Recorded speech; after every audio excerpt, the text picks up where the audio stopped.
Wapendwa taifa la Mungu, karibuni katika tafakari hii yetu ya leo, ikiwa ni Jumatatu tarehe 8 mwaka 2026.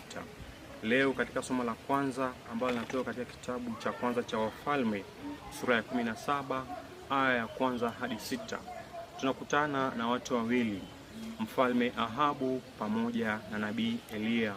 Mfalme Ahabu aliishi katika karne ya 9.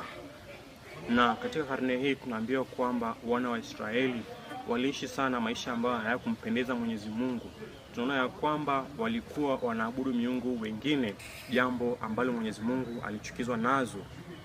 Kumbe baada ya kuchukizwa na jambo hili, Mwenyezi Mungu anaamua kuwatumia sasa adhabu.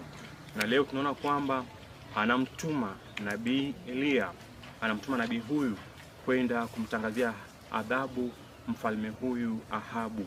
Adhabu aliyomtangazia ni kwamba wataishi katika kiangazi zaidi ya miaka 3.5 wasipoiona mvua wala umande. Nabii katika utii anaenda anapeleka ujumbe huu kwa mfalme Ahabu, na baada ya kupeleka ujumbe huu inaonyesha kwamba maisha yake yatakuwa yapo hatarini. Kawaida tunajua kwamba wafalme ni watu ambao hawakupenda kusikia ukweli, na leo hii tunaona kwamba Nabii Eliya anaenda na ujumbe wa ukweli kumwambia kwamba wataiona kiangazi kwa muda wa miaka 3. Hivyo basi maisha yake yanakuwa yamo hatarini.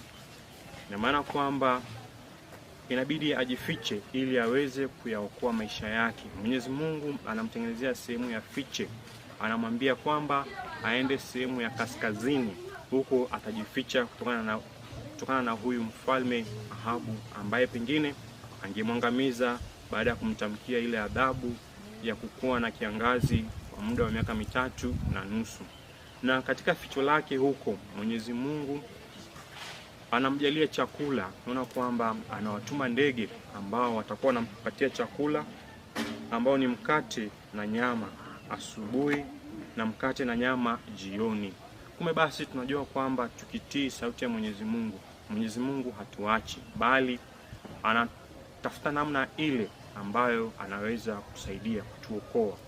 Na katika somo la Injili ambalo linatoka katika Injili Mathayo sura ya 5 aya ya kwanza hadi 12, tunaona kwamba Yesu anawaita wanafunzi wake, anakwea mlimani awape mafundisho, na mafundisho haya yanajulikana kama heri. Sisi kama Wakristo pia leo hii tunaalikwa kuishi maisha ya heri. Yesu Kristo anawatamkia wanafunzi wake heri 8, ambayo katika heri ya kwanza tunaambiwa kwamba